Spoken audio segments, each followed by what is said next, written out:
Bismillahirrahmanirrahim. Assalamualaikum warahmatullahi wabarakatuh. Okey, hari ini kita akan sambung uh, sejarah bab 2 iaitu sistem pemerintahan dan kegiatan ekonomi masyarakat Kerajaan Alam Melayu. Okey, sinopsis dia, Kerajaan Alam Melayu yang kita belajar dalam bab pertama ada 7 Kerajaan Alam Melayu ini mempunyai sistem pemerintahan tersendiri iaitu sistem beraja. Okey, masyarakat Kerajaan Alam Melayu juga menjalankan pelbagai kegiatan ekonomi seperti perdagangan, mengutip hasil hutan dan hasil laut serta perlombongan dan pembuatan.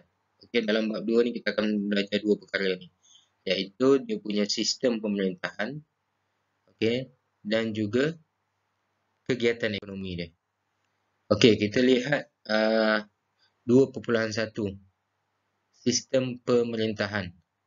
Okey, yang pertama, Kerajaan Alam Melayu mengamalkan sistem pemerintahan beraja yang terbahagi kepada dua, iaitu yang pertama adalah pemerintahan pusat dan yang kedua adalah pemerintahan wilayah. Kalau kita nak ambil contoh pada zaman ini, kalau dalam Malaysia contohnya, pemerintahan pusat ni adalah seperti kerajaan persekutuan yang utama. Okey, pemerintahan wilayah ni adalah seperti kerajaan negeri yang ada pada setiap negeri. Itu contoh yang ada pada ketika ini. Okey, yang kedua, sistem pemerintahan yang tersusun dengan meletakkan raja di kedudukan tertinggi dan dibantu oleh pembesar pusat dan wilayah berupaya membangunkan sesebuah kerajaan. Yang ketiga, struktur sosial masyarakat Kerajaan Melayu dikelaskan kepada dua golongan, iaitu golongan pemerintah dan juga golongan diperintah. Okey, ada dua golongan sahaja dalam struktur sosial masyarakat Kerajaan Alam Melayu ni. Pemerintah ni maksudnya orang yang berada dalam satu golongan yang di atas, okey, yang memimpin. Manakala golongan diperintah ni adalah orang yang dipimpin, yang berada di bawah. Okey, kita akan lihat satu-satu Kerajaan Alam Melayu, bagaimana dia punya raja, bagaimana pemerintahan pusat dia dan juga bagaimana pemerintahan wilayah dia. Baik, kita lihat yang pertama iaitu Kerajaan Funan. Raja-raja Funan menggunakan pelbagai gelaran seperti kurung benam iaitu Raja Gunung, Raja Diraja iaitu Raja Segala Raja dan Cakravatin iaitu Pemerintah Alam Sejagat. Ini gelaran yang digunakan oleh raja dalam Kerajaan Funan. Kemudian kita lihat pula dia punya pemerintahan pusat. Raja Funan dibantu oleh golongan agama dan golongan tentera. Okey, dalam Kerajaan Funan ni, dalam pemerintahan pusat yang utama yang memegang tanggungjawab sebagai pemerintah adalah golongan agama dan juga golongan tentera. Kemudian di peringkat wilayah pula, Funan terbahagi kepada 7 wilayah yang diperintah oleh raja kecil, iaitu terdiri daripada putera-putera raja. Maksudnya anak-anak raja ini akan ditugaskan untuk memerintah di bahagian pusat. Kita boleh lihat di situ Funan ini terbahagi kepada 7 wilayah. Okey, 7 wilayah yang lebih kecil berbanding pemerintahan pusat.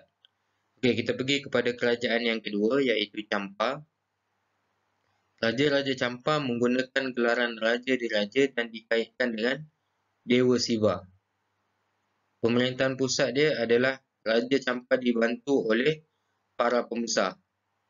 Dan pemerintahan wilayah dia, Champa terbahagi kepada 5 wilayah, iaitu Indrapura, Amaravati, Vijaya, Kautara dan Panduranga. Okey, kalau Funan tadi ada 7, Champa ada 5 wilayah. Okey, kita pergi kepada kerajaan yang seterusnya iaitu Kerajaan Sriwijaya. Raja-raja Sriwijaya mempunyai unsur kesaktian dan menggunakan gelaran raja di gunung dan maharaja di pulau. Ini gelaran yang digunakan oleh raja-raja Sriwijaya. Kemudian dalam pemerintahan pusat dia, Raja Sriwijaya dibantu oleh Yuvaraja iaitu putera mahkota dan juga Pratyuvaraja iaitu Raja Muda dan Raja Kumara. Yang kedua, raja dibantu oleh golongan agama, tentera, pemungut cukai, hakim dan penjaga harta kerajaan. Ini pembesar-pembesar dia yang menjaga ataupun yang membantu dalam pemerintahan pusat. Dalam pemerintahan wilayah, pentadbiran wilayah terbahagi kepada dua sahaja, iaitu kedatuan yang ditadbir oleh datuk berketurunan raja dan pradatuan yang ditadbir oleh datuk bukan diraja. Okey, kita tengok kerajaan seterusnya, iaitu kerajaan Angkor. Raja-raja Angkor dikaitkan dengan dewa dan menggunakan gelaran Dewa Raja. Kuasa kedua yang penting ialah Pemaisuri dan juga kuasa ketiga dipegang oleh Raja Muda. Pemerintahan pusat dia adalah Raja Angkor mendapat bantuan golongan pembesar yang bertanggungjawab dalam bidang keagamaan, kehakiman, keselamatan dan pembendaharaan. Kemudian pada peringkat wilayah pula, Angkor dibahagikan kepada wilayah daerah-daerah kecil dan kampung. Okey, kita tengok seterusnya kerajaan Majapahit. Raja-raja Majapahit menggunakan gelaran Maharaja, iaitu Sri Maharaja dan Sri Batara.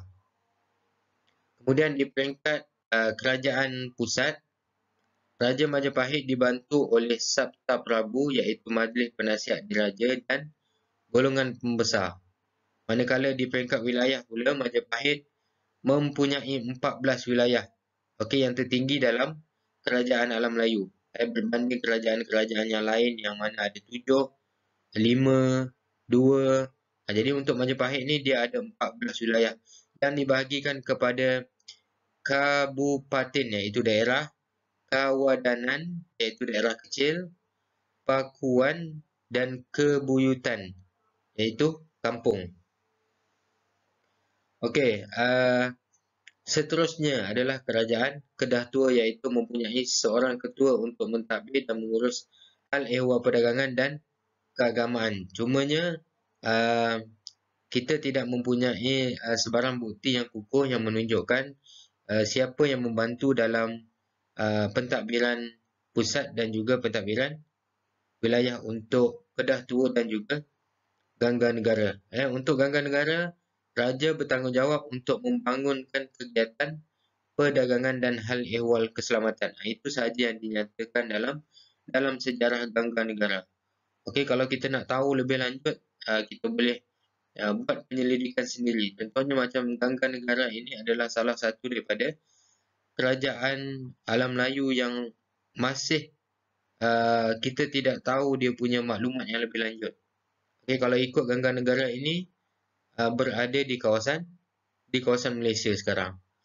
Okey, yang merupakan salah satu kawasan yang berada di negeri Perak. Okey, terdapat dua golongan utama dalam struktur sosial masyarakat kerajaan alam Melayu, iaitu golongan pemerintah dan golongan yang diperintah. Itu yang cikgu terang pada awal slide tadi. Okey, golongan pemerintah ni adalah orang yang memimpin dan juga golongan diperintah ni adalah golongan yang dipimpin. Okey, kita akan belajar dengan lebih lanjut tentang golongan pemerintah dan golongan diperintah ini dalam bab 3. Okey, untuk bab 2 kita belajar sistem pemerintahan dan juga kegiatan ekonomi. Tapi untuk minggu ni kita hanya belajar untuk sistem pemerintahan saja kerajaan alam Melayu. Okey, sekian, terima kasih.